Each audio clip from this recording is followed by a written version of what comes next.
All right, so there we go. Cool. I've actually never done this before, so it's all like new to me. Oh, really? I suck at tech stuff. Yeah. Yeah. So this whole sort of podcasting thing and trying to figure everything out is it's a little bit of a pain in the ass. Yeah.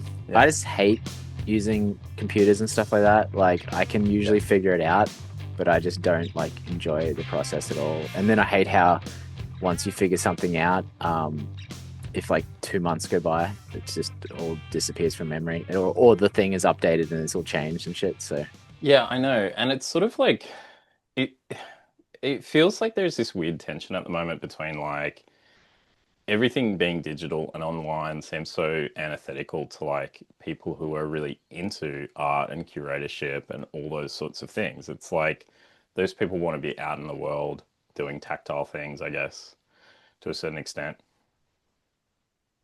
pretty much, I guess, yeah. I don't know, it's a weird time to be alive, I guess. Like, and then at the same time, it doesn't feel weird at all. But Yeah. it's like when you're a kid in the 90s or whatever, and like computers and video games were at this certain level, and you like thought like you just couldn't wait until like all of the stuff that was promised come about, and then now it's here, and you just like, this sucks. Yeah. Yeah. It's like that promise has not been delivered or fulfilled or something. Or it is, it's just like it's not what you thought it would be. It's like I don't know, there was a point where, and maybe it's just getting older, and once you hit a certain age you just resent every new technological advance, and maybe the kids now are like, think all this stuff's great and can't wait for like what this future promises them. But I feel like there was just a point where like people always say like the iPod was like the where it should have stopped, and I sort of roughly agree, Yeah. like, so, because, yeah, I mean, like now, like when Spotify and all of that, like when we were young, you had to buy all your CDs and records and stuff, and you just like couldn't, like, you were just like, oh, wouldn't it be sick if you could just have it all immediately at your fingertips and all that.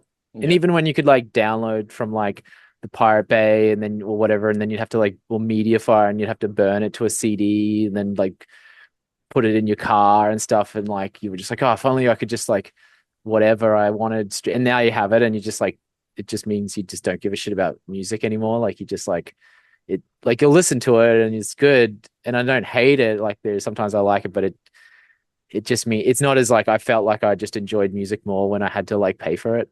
Yeah, of course. I mean, it wasn't just paying for it. Like it's also that investment of time and energy. Like I have really strong memories of, looking for gigs and looking for new music in, magazines and circling things and ripping them out and doing all that sort of stuff. But also like, you know, getting on a tram and going into the city and like going to a record shop and all that sort of stuff. So it's like you make this investment. It sort of makes you want to like the stuff more or something Mm. as well. Whereas like now, I just forget everything all the time. Like I hear a song or whatever, and it being able to access it at any point, I find that I just kick the can down the road. I'm like, oh, I'll look that up later. I'll look that up later, and I never do. Like I never look at anything Yeah. up later. Oh, yeah. Yeah, it's like, it's something, and the thing is, you still can do all that. You still can get on the train and go to the record store, and Yep. I buy records and stuff, but like, and I feel that's why records came back in popularity, was to force some kind of um like scarcity or something into it, like, but it is kind of like a weird simulacra thing, where, because you don't need to do that, and so like sometimes you're just like, well, I can just get the music for free, like, why not just do that? And then if you're buying it, you feel like kind of an idiot for like spending money that you didn't need to. Yeah. There's like a lot of sort of old tech being passed off as like not it's sort of like nostalgia products. Like there's a digital camera out at the moment that makes everything look old fashioned. And I think it even has like a little windy like handle or apparatus, even though it's digital. And Yeah. there's also like a bunch of new, and they're essentially Polaroid cameras, but they're digital Polaroid cameras. And it's like people are just kind of like tinkering with, it's almost like the world is just like a Lego set for people to like muck around with now. Like, like Yeah. yeah, it's like just toys and stuff. It's weird. Yeah, that's what's I mean. It is a weird time to be alive where it's all this kind of just like unnecessary activities that are going on. But I think it's like there's something it says about like what humans want and stuff like that. And then if you just give them everything, it sort of devalues everything, and then they go searching for meaning in things, and it's just it's weird. Like I don't know how to. I'm sure if you read like Marshall McLuhan or someone, even though he's was writing before this Yeah. stuff, but like, you know what I mean? There'd be something in there like to explain this phenomenon or like what's going on, It's yeah, it's odd. I was listening to the latest episode of Getting Lit, and you guys are Uh, just sort of chatting about sort of similar to what we're saying now. Like, what was that article? I think is in the Independent about men reading. What was it? It's like yeah, the performative. performative male. I didn't even read the article. I Oh, don't right. feel I need to. Like I know what it says. Yeah.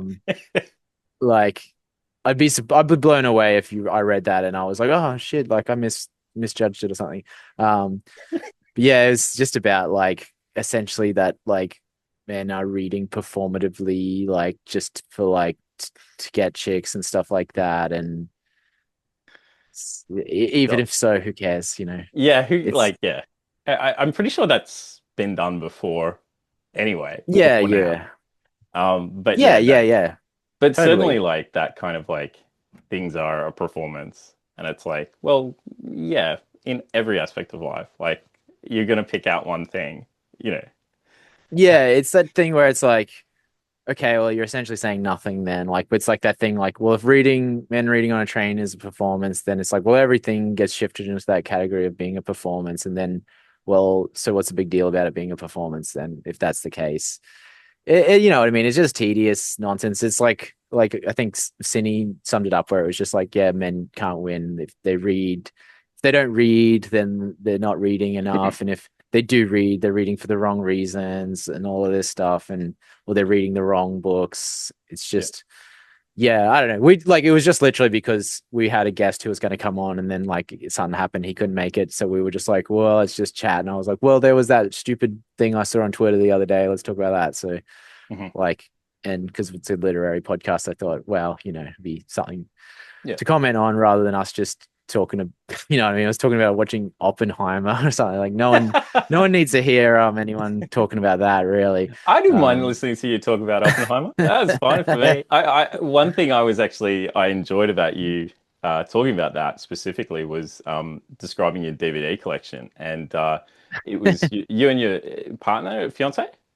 yeah, yeah, Yeah, you guys were like going through the stacks or whatever and like sorting through things. And I'm like, man, I miss that. Like, I've got a huge collection, and it is really weird how, like, if you go into a thrift store, you can just buy them so cheaply right now. yeah, And there's so many like that aspect of like looking up on your phone, trying to work out which streaming service to get the movie that you may be interested in watching is such a pain in the ass. And I'm like, I've been going out just buying. Like just went on this little road trip and I was on the coast and came across this market and this guy was just getting rid of like full sets of TV shows like Sopranos, 9 seasons or whatever for like $4, $10, that kind of stuff. And I'm like, I just filled the boot of my car. I'm like, this is awesome. yeah. Yeah. Yeah, it's again with the streaming, like when Netflix was first new, because like in Australia, we didn't get it for until a few years after America or whatever.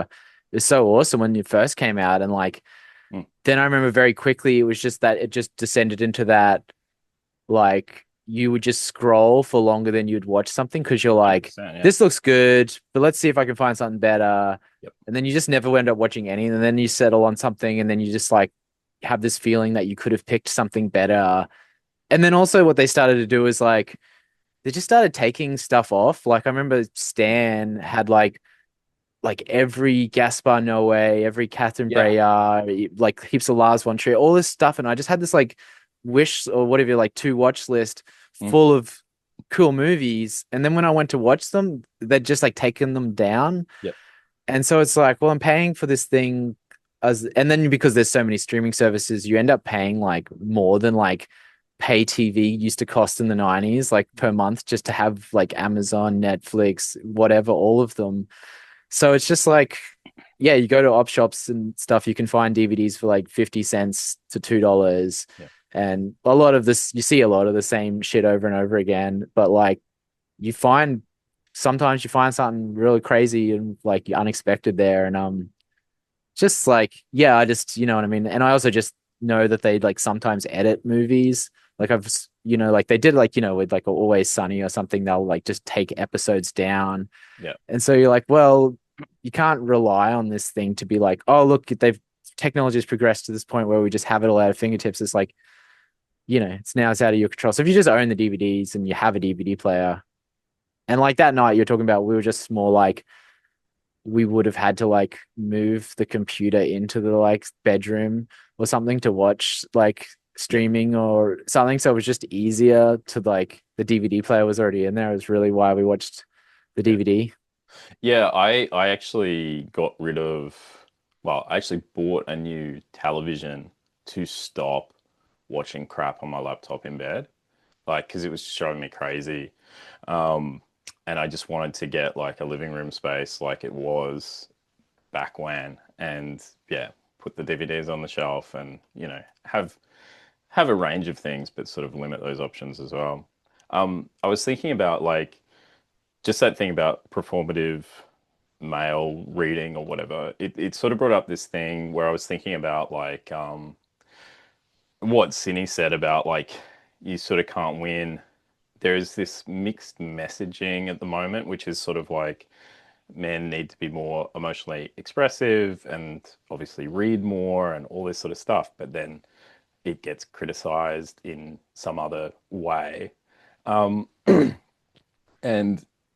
thinking about that coupled with thinking about curatorship, I wanted to ask you about, you know, your process, like what you've done with.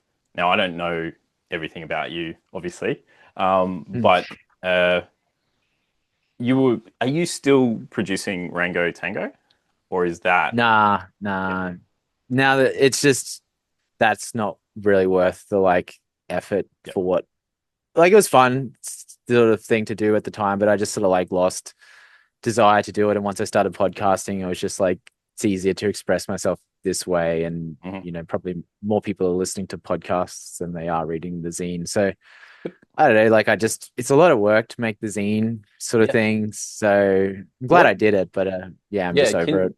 can you talk a bit more about it? Like what went on into it? What's the process with Like that? the effort to make it Yeah. just physically, like aside from like getting like writing content and like asking other people to write it, like aside from just getting enough content to fill the whole zine, Hmm. there's also just the technical thing of it. Like the way I did it was basically printed, like I had the background image, which I made through just photocopying shit and collaging, and then like you print out all of the stuff you want in it. Like I'll like cut that out into like columns or whatever, blue tack that in, arrange it, and then if you find a mistake, you got to like undo it and put it in, and then make sure it like lines up with the pages, and because it's like it's a zine, so it's got to be like a multiple of 4 pages for the total thing. Because if you've got the spread, there's two on each side, kind of Yep. thing.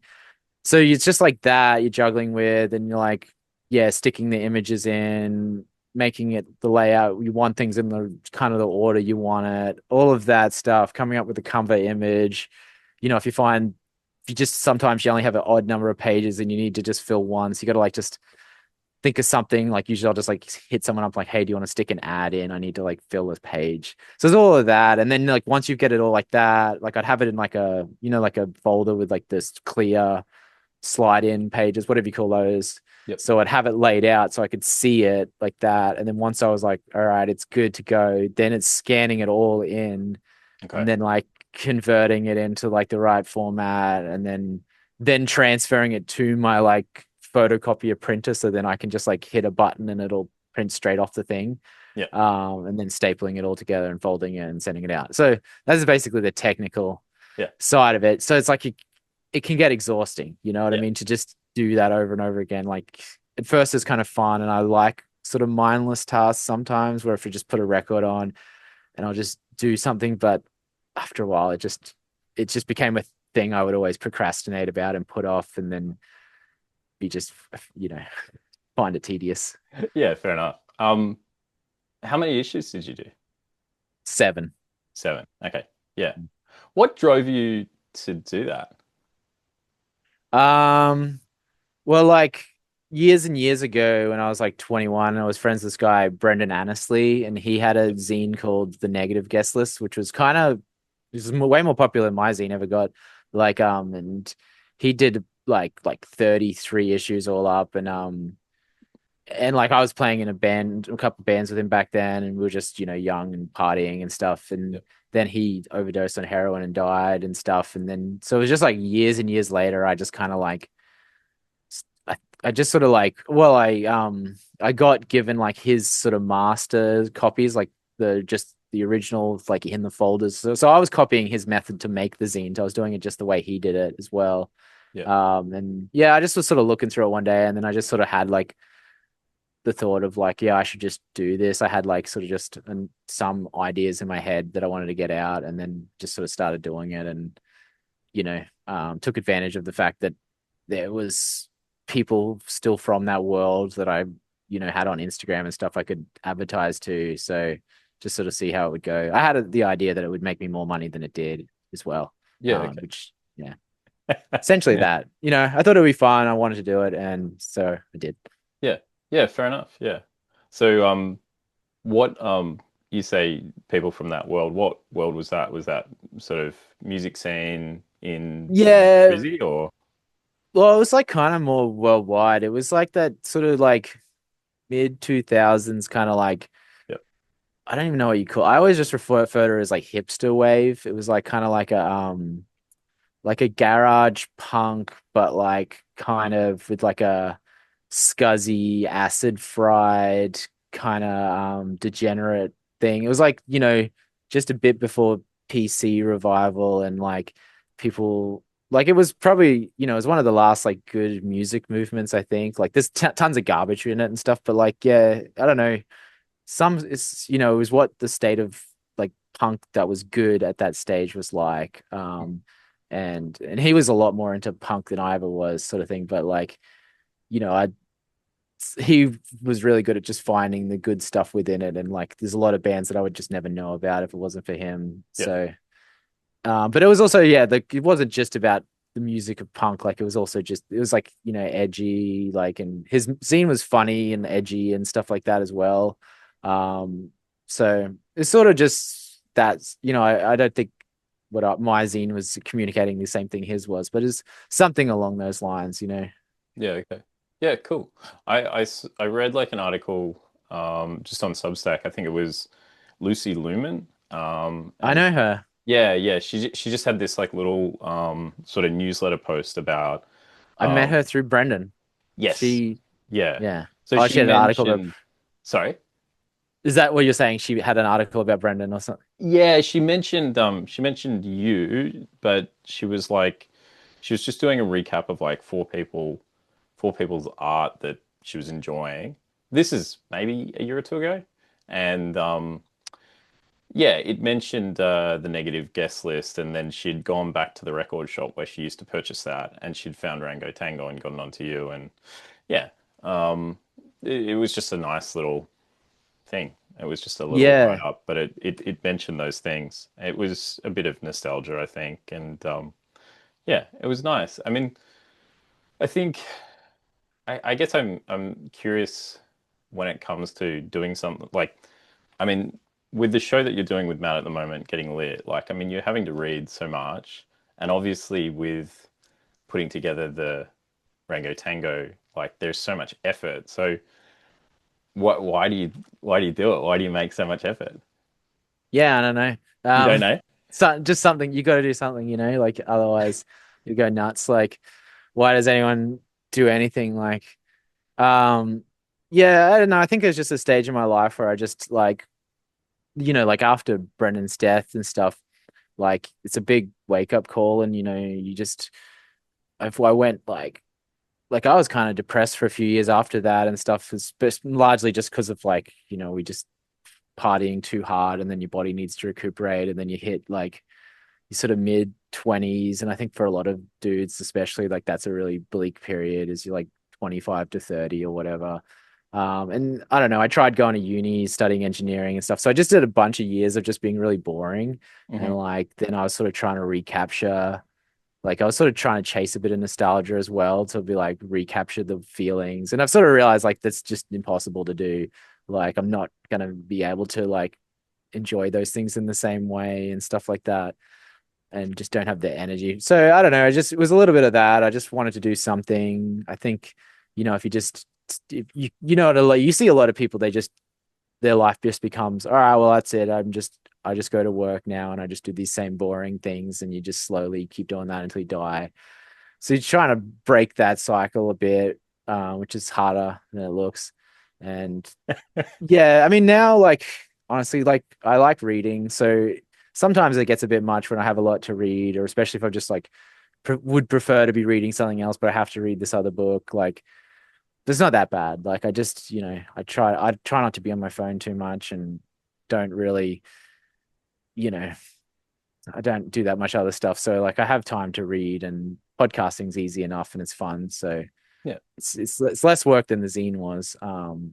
But yeah, I would like to write more, but then like it's sort of a trade-off between just writing, you're not reading kind of thing. Mm. Yeah, yeah. What sort of stuff do you write? Well, now I'm just interested in fiction. Yeah. Like I'd like to write fiction. Like I have written some short stories and stuff. Like in the zine, there was like a few of the short stories and stuff like that. But like I sort of just wait until I get ideas and then I just like quickly like write them out on my phone and stuff. So I think, you know, it's um it's hard to find the time for it. And then I often just get the ideas in the middle of the night when I'm in bed, and I'm not going to write on my phone then. And then by the morning, they're kind of forgotten half the time. Yeah. So if I can hold on to it, I'll write it out. But usually they're not enough to be like a full story. They're like a vignette more or anything. And I sort of just try to write it when I can find the time, just to like, for the sake of practicing more than anything, even if it's not going to be like go anywhere or used for anything. Yeah, So cool. I'm still very much in the like novice stages of it, really. Did you write I actually meant to look this up because I wanted to read it before we recorded. And I haven't. Did you write something about a magpie? Yeah, yeah. That's Yeah. like the story I like the most that I've written. Oh yeah. Yeah, that's Yeah. that's cute, that one. Yeah, Okay, cool. yeah, yeah. What's it called? I don't like the title. It's called Black and White and Blue. Yeah. And it's about like a police officer who has like a magpie sidekick. That's awesome. I like that. Yeah, well, because they're like, they're quite a dangerous little bird, like Yeah. like that they for the Australian magpie, at least, like, they swoop people, and like sometimes they get them in the eye and Yeah. do a lot of damage. Like they got a sharp beak. I like magpies. They've never swooped me. Whenever I see them swoop someone, it's always like someone on a scooter or a bike or something like that. So I feel like they like I'm like on the magpie side in those instances. Yeah. Obviously there's instances where they probably hit children and things like that. Like obviously that sucks. But I've never like actually personally heard of any real bad magpie stories. So Yeah. yeah, I just thought it would be fun, like this idea of this cop, like try to write it. It's sort of somewhere between like a children's novel, a children's short story, I mean, and like sort of like a gritty noir thing. It's sort of somewhere like That's straddling awesome. that line. I like Yeah, that. I like the mashup there. yeah. None Yeah. of the things I've written are very long, so it's on Apocalypse Confidential published that one, and I Okay. did put that in the zine as well. So yeah, I like that one. That one's I just think that one's really cute. That story. Yeah, great. That's good. You'll have to send it to me. I can link it All to right, yeah, sure, this. yeah, Yeah, we'll yeah. do. Yeah, that's cool. Um, yeah, right. I like that. I like sort of playing around with those kind of like Australian images and giving them like a different feel or something, you know? Yeah. Yeah. I try to write in a way that doesn't come across just too Australian. I try to make it a bit more universal. Like Yeah, it could be because magpies exist in any country. I never sure. specified it had to be an Australian magpie. They're all different. Like I don't even think most of them are related to each other, but it's just a term for like a black and white bird, I think. Mm, Um, so yeah, I try not to be too heavy on like Australian jargon and talking about mm. thongs and Sheilas and stuff like that. But like this is, obviously I'm Australian and so it is set in Australia technically, but I try to make it a bit more like it could be America or England or something. Yeah, yeah. Okay, cool. Yeah. Um, so was Brendan somebody for you that, like you were saying, he introduced you to a lot of music? Was he that sort of figure in your life of like showing you, I don't know, just exposing you to art and maybe giving you some, I don't know, a pathway through that like period of leaving school? And was he that sort of person for you? Well, I was already like pretty heavily into music when I met him. Yeah. It was really more like we just became friends because we were both at this stage of wanting to just do drugs every weekend. Right. Yeah. Him even more so than me. But like I was like, oh, this guy knows like a lot of cool music. Like there was a lot of overlap. We knew a lot of stuff, but he just was way more like he was a couple of years younger than me, and he just was way more online and like really knew these like this deeper underground stuff that I didn't know about. And also like I never went to like local gigs, and then he showed me like the cool local scene and stuff like that. Mhm. So and yeah, like he definitely showed me a lot of like movies and music and stuff like that I might not have ever found on my own. So definitely like he was like someone who influenced like me a lot in my Yeah. tastes and stuff like that, or at least was just like I guarantee a lot of that stuff. Like if I'd found the country teasers or something like through someone else, I would have still liked it. But like, yeah, he was the guy to show it to me. Yeah, yeah, I get that. Like I had a similar experience like of a friend passing away when we were sort of 20, 21. That was a suicide, but like there was definitely this aspect of sort of yeah, like really, really close friend, probably best friend at the time. And yeah, just experiencing that really intense period of life, like post school for like 3 or 4 years, lots of alcohol and drugs, and yeah, just getting really bonded and in that way. And then the absence of that person is it's really difficult to deal with and sort of like calibrate, yeah, like what you're going to do next. And I mean, you mentioned that sort of mid 20s point that can be yeah, sort of bleak in a lot of ways. Like I definitely I can relate to that. Like certainly I've gone through that kind of arc, I guess. Hang on. I think I've got a little signal here on my computer. I've got to deal with that. All right. Yeah. I get that. Yeah, it's really tough. Like he was also like in a music scene, and I was just kind of like always roadieing for that band, like constantly. Um, Mm. yeah, and it just sort of like spoiled. It really soured that whole scene for me for a long time. Like, Oh yeah, yeah. and it really fucked up my interest in music. Like, I did not want to listen to music for ages. Like, I was just like, no, weird. Yeah, I went like real normie in my taste for a while afterwards.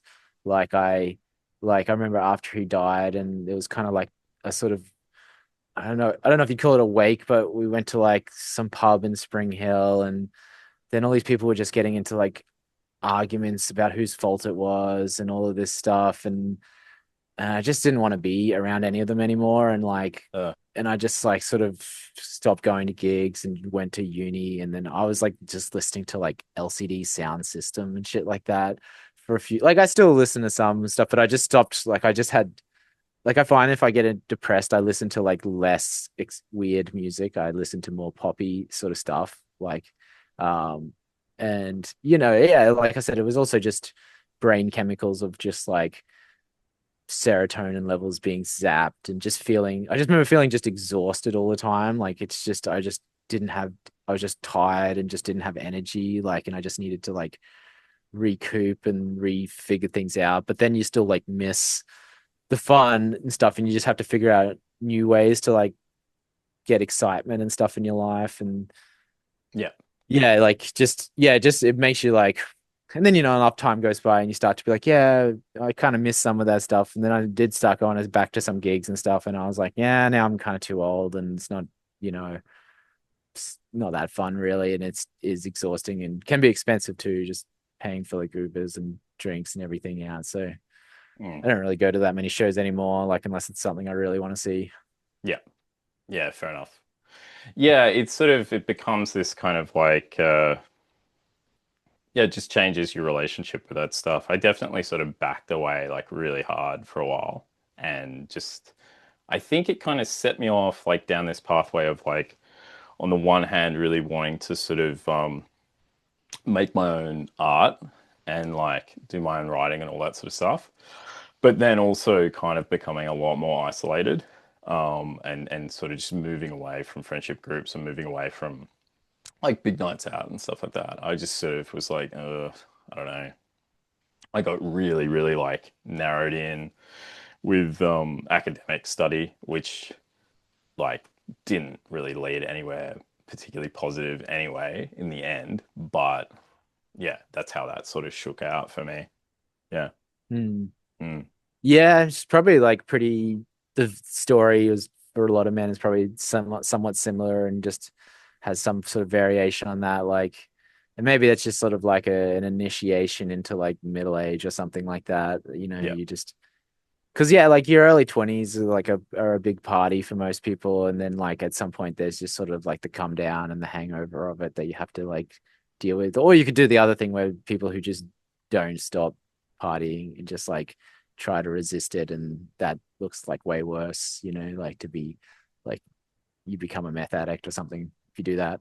Which I don't think you want to do. Yeah. Um, it doesn't, I'm sure there's moments of that it's fun, but for the most part, it's not probably not. Yeah. Yeah. So yeah, forget what my point was really, but yeah, something like that.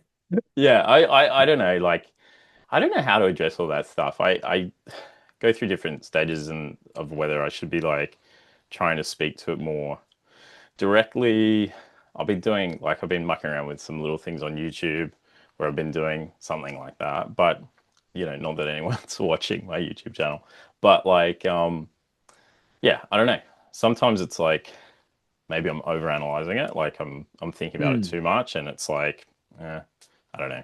I don't know what the answer You is. do have to get out of your head with some of this stuff for sure. Yeah, Like yeah. just do something physical, like workout or whatever. Like it can help you get out of it. I read Keith Richards' autobiography recently, and it kind Oh, of made me want nice. to Yeah. like dig the guitar out and like start because he was talking about like how he plays like 5 string open G tuning or something, and he was saying like if you try to play Rolling Stone songs on like normal open C tuning, it never sounds right. And I do remember like learning Rolling Stone songs and them never sounding quite right. Oh, Like, really? just getting the tabs off Yeah, yeah. mxtabs.com or whatever, and it'd be sound close enough, like people would know what the song is, but you'd always be like, yeah, it just doesn't exact. So I was like thinking that'd be fun, maybe. And he's saying like in that tuning, it's just all bar chords, super easy. And so I was thinking of digging the guitar out. I still haven't done it though, but it's just there, literally. um, but yeah, I was thinking like that might be fun. And I used to make the mistake of like I'm gonna sit here and try to write a song, but I'm dog shit at doing that. So like now I'm like, no, I'm not even gonna bother with that anymore. I'm just gonna do what I did when I was a teenager and just like download the tabs and just learn like the riffs from songs I like, Yeah. so I can just muck around when I'm bored. Yeah. Okay. And yeah, and like otherwise, like I am interested in languages, and so I try to like, well, mainly Russian is the language I focus on. So sort of, if I'm on my phone, I'm usually like shouldn't look at Twitter. I should use the language learning apps and stuff like that, and sort of try to like, develop that skill a bit better. Okay. So How are you how are you learning Russian?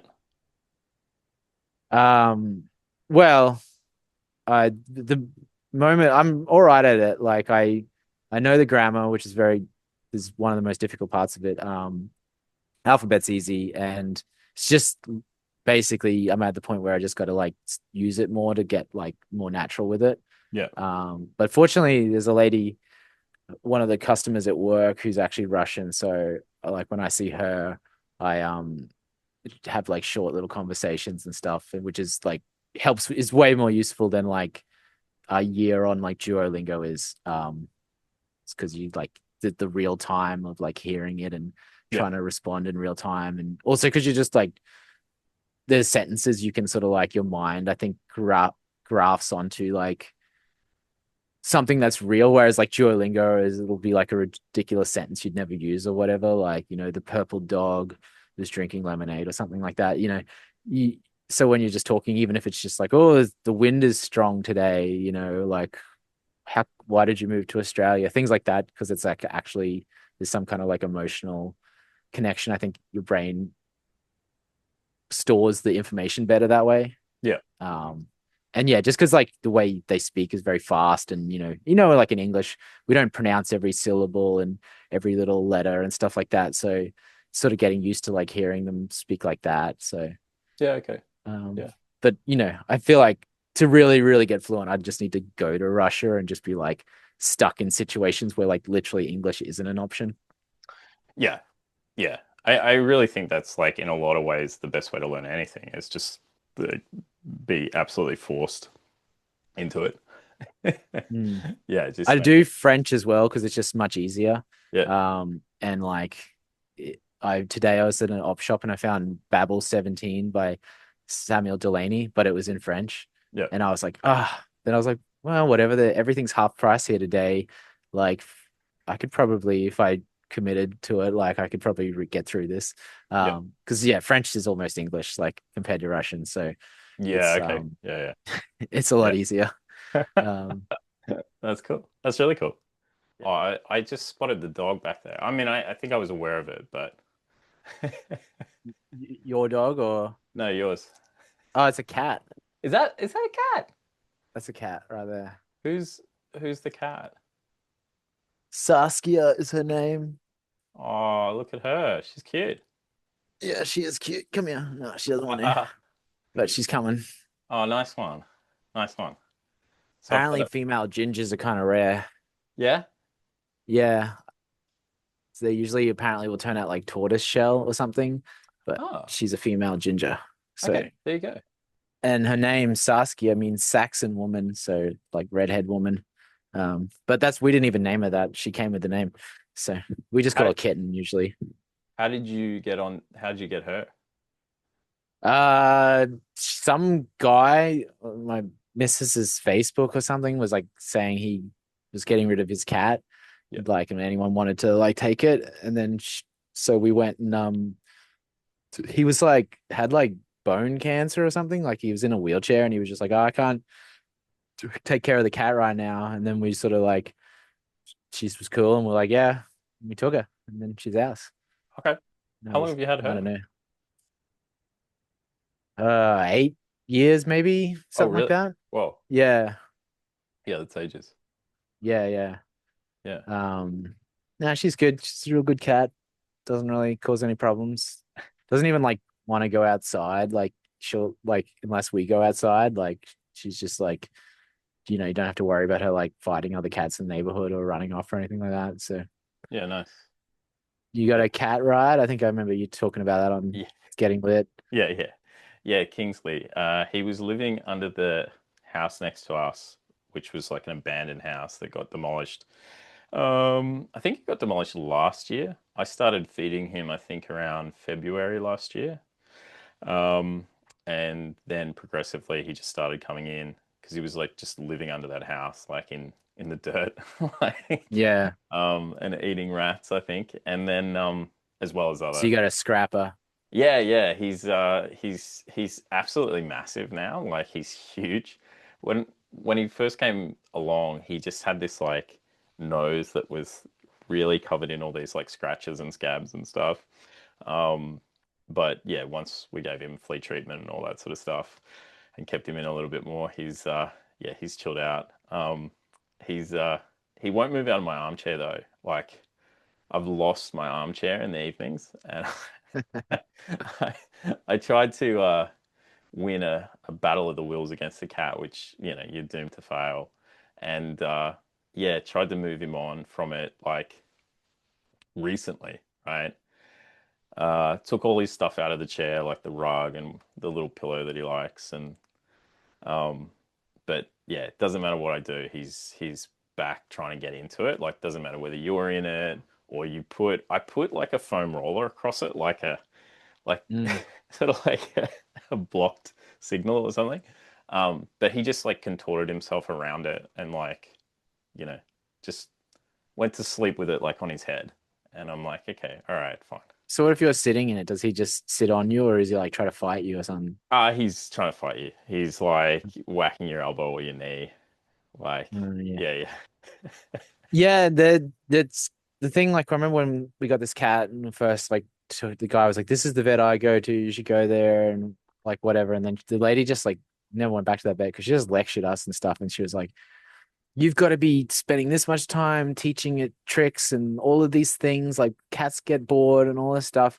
And I'm like, "All right." And she's like, "You go to this thing, like some guy from the Gold Coast. I don't know if you've seen those videos of like the cat riding a skateboard or something."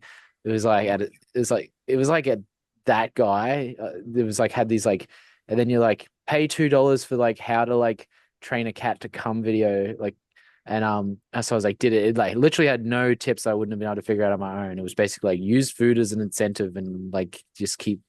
Anyway, tried. It's impossible to like unless you like have like a literally fascist regime like going. You're not going to train the cat to do shit. Like they just don't do what they if they don't want to do something, they don't do it. no, And so I just gave up on that and like I just play with her and she's pretty content to just like she's just like kind of a cutie. Like she'll like annoy us in the morning to feed her and then she'll like kind of be like she likes the routines of like we come sit on the couch and drink our coffee and she'll like if one of us isn't on the couch she'll be like meowing and stuff until we're both there and then she'll go sit on like a little pile of cushions where she's sitting again in that yeah, same she's back. spot. I've watched her do that. Yeah, Yeah, she's back. That's her spot. She likes her spot. Like she yeah, just when she wants to play, she lets you know, and you just chase her around and stuff until she tires out a bit, yeah, and then you just or like she'll like she wants like a hard pat sometimes where she'll just like yeah. claw at this rug, and that means I've just got to go in there and like pat her as hard as I can for like 3 minutes, and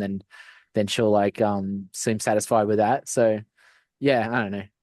We didn't go back to that vet because we're like I'm not fucking paying to get lectured by this fucking West End lady about my fucking cat. Like it's my cat, bitch. I'll do what I want. I'm not hurting her. Like, so yeah. Yeah, no, she's chill. Yeah, yeah, yeah. I like he's the same. He has his routine. Like he goes out in the morning and then he's back at like 12:30, and then he yeah, and then he sleeps basically from anytime after 12:30 through till about 5:30, and then he gets fed dinner and that's it. Like that's the day. Um Mm. he's pretty much been set on that routine now for like over a year.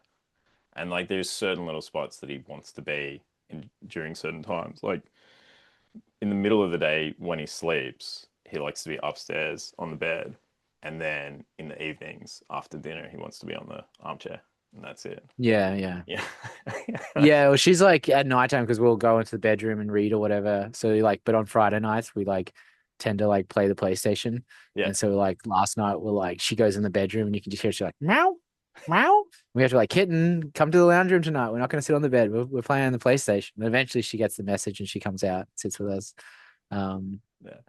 do you like dogs? Or you a cat guy or I think I'm a cat person. I mean, I don't mind dogs, but like that kind of like the kind of needy energy bothers me. mm, I just same, yeah, I'm like calm down. I don't want to be needed.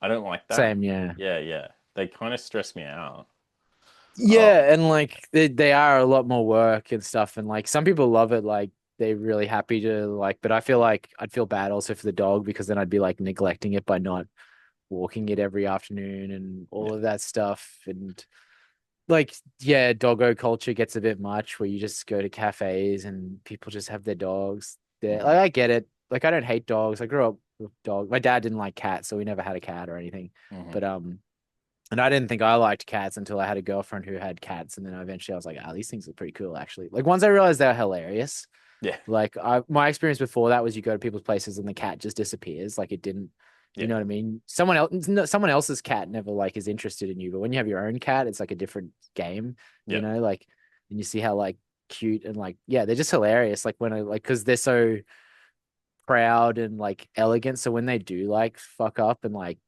try to jump across something. I remember this cat, my ex-girlfriend's cat, was like on top of the CD player and she went to jump onto this cupboard, but the top of the CD player was like, like your black metal thing. And like instead of gripping, her claws just like slipped. And so she jumped and just like face first into the cupboard door. It was the funniest thing I ever saw. And so that's when I was kind of like, all right, these things are kind of like, and because they're so easy, I'm like, this is like furniture that's hilarious, and Dogs cute. are dogs are for people who need to understand the books they read. Yeah, pretty much. Yeah. I don't need to understand them. Like, No, there's no. plenty I haven't, I think. You get better as you read more. Like, you know what I mean? You don't have to like actively work at it. Eventually you'll start to be able to like spot themes and things they're alluding to. Plus, if you've just read more things, you like get the references. Mm, But yeah. yeah. I feel like there's a kind of a cultural thing now where I don't know, like I feel like cultures become really homogenous and also very kind of literal. Like we want to know the person we want to know what the book means, but we also need to know that the person who wrote it was a really good person. And I'm Mm. like, I have no interest in either of those things. Yeah. Yeah. I mean, I always thought as a teenager, you want the person to be a psychopath or something like that would be more interesting. Like if they're like, I'm a really good person, you'd be like, that sounds boring. But then you're like, here's Charles Manson's diary or something. You'd be like, yeah. Which actually I bet is probably not that fun to read, but you know what I mean? Like that would be the thing that would, as a teenager, would have like drawn me in or something. Yeah, for Like, sure. um, I don't know, like so that's that I'm sort of just like at the moment like that shit's just that's the like internet like normie libtard world and you don't actually need to like acknowledge it and just all of those books, all the bad books or whatever, they're all easy enough to find. Like I talked about on getting that I found Camp of the Saints in a West End bookshop for $10. Like, Hmm. you know, that was crazy. Like, they didn't know what it is, so it's all out there, like to easy enough to find. And not even saying that the guy's a bad guy, but from their perspective, he would be. Um, Hmm. so yeah, it's a thing. Like it's there. You can't kind of completely ignore it. And like at certain moments and stuff, like this week with the Charlie Kirk assassination, these things like it intruded to your like sphere, Yeah. whether you want to or not.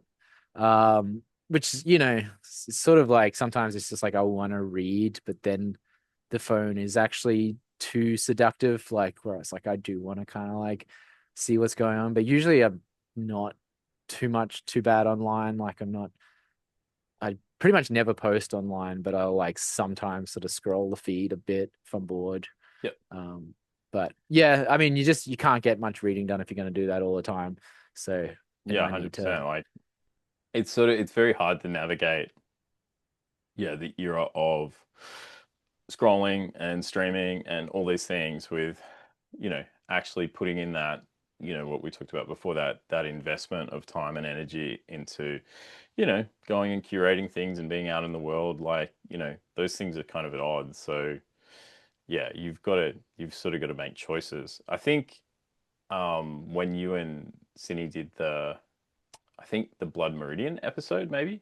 I think you guys were yeah, having a long conversation about that of like people calling it a metaphysical book and all sorts of things. And I don't know, you were just sort of like, I don't mind if I don't understand something.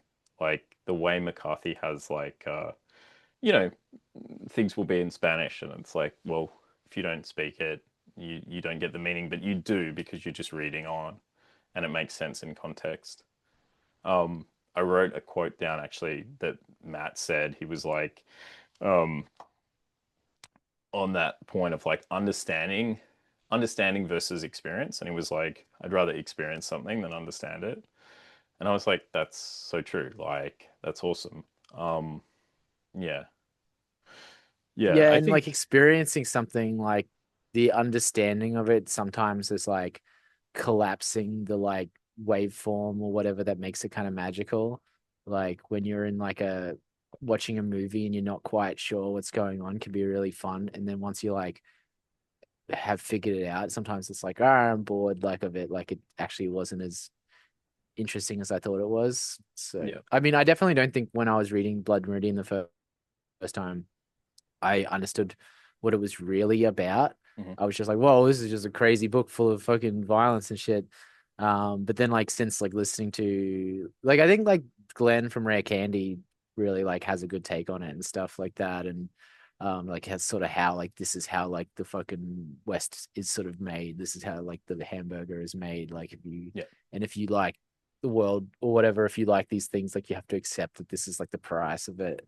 Like I wasn't thinking any of that when I read it. I was just like, Jesus Christ, this fucking books. And like same with the like Spanish stuff. Like I was looking up the words on Kindle, but like more of that was like the linguophile in me curious, and because Spanish is like, a Latin language and stuff. And so hmm like, you start seeing patterns through all these languages. They all sort of there's certain words that you'll see a version of it in English or French or Italian or yeah, straight up Latin or whatever. Like so I'm sort of more curious in that sense, but it's like, when people talk about like, well, if you read the Quran in Arabic or something, you don't need to know what it sounds like. It's just the poetry and the like the sound of it. So it's like I think that's what he's just trying to do with something like that. He's just like, hmm he's assuming his audience is gonna only be able to understand English.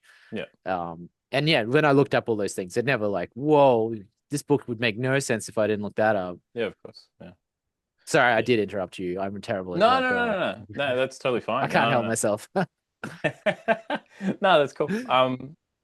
No, no, no. I was just sort of like thinking that you appear to be somebody who's more invested in making things than you know, yeah, like that would rather the experience than necessarily understanding something. Like, and that kind of the things that you've thrown yourself into that do require a lot of effort. It seems like I, I don't know whether you reflect on where that comes from or not, particularly.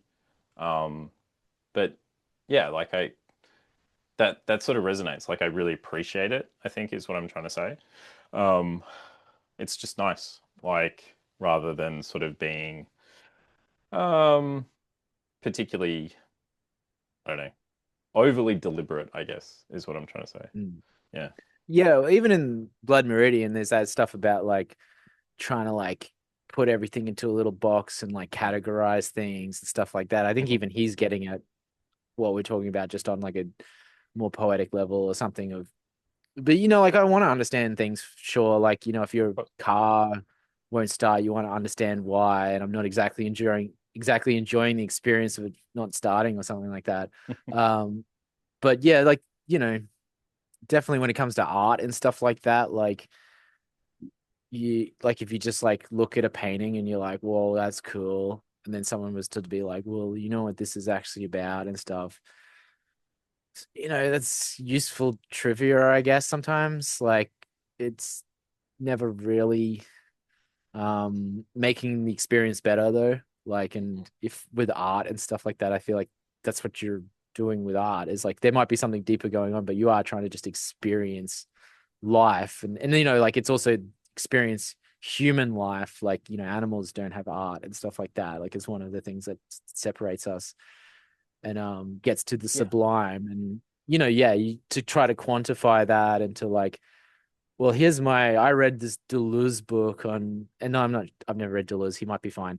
But, you know what I mean? Like whatever book, like on why this is important and what this actually means and all of that is like, yeah, cool, I Yeah. guess, but I'd want to like read the Deleuze book if it is in fact actually like a fun experience to read it, you know what I mean, rather than like to be like, well, now I can say I've learned something about the world and I understand it and I can like, you know whatever, like tell someone else at a party what something actually means. It's more, yeah, for me, I just, because I've read some non-fiction theory sort of stuff, and some of it's dreadfully painful to get through. So I Yeah. like occults books. They're more interesting and fun, whether or not like any of it's real or if I'm truly understanding it, as long as I'm like enjoying it. Occult Which a books. book, occult, yeah. Yeah, right. The book by Colin Wilson literally called The Occult is pretty fun. Okay. Yeah, it's very easy to read too, and so I'm sort of halfway through that at the moment. Yeah. Some of those books are also not that good, like they're really painful to read, and I think especially if you try to go back, the older and older ones, they're more difficult to read. But yeah, the ones that are fun are fun. Yeah. I think the tendency to sort of explain things is kind of in sync with the instinct to kind of police things as well. It's sort of, they kind of go hand in hand. I feel like, to a certain extent. Yeah, which I don't appreciate. Yeah, I'm happy to leave the conversation there if you are. I'm just conscious Yeah, of man, it's your podcast, whatever you want to do. time. Yeah. Is there anything that you specifically would like to promote? Pretty much just getting lit. Yep. Like that's the only project I'm involved in at the moment or anything like that. So like yeah, I'll send you that link to that story. So if anyone wants to read a cute story about a magpie and a policeman, trust me, it won't take you that long to get through it. Give that a read. But yeah, otherwise, nah. There's probably something, but I can't think of anything. So just yeah, listen to Getting Lit.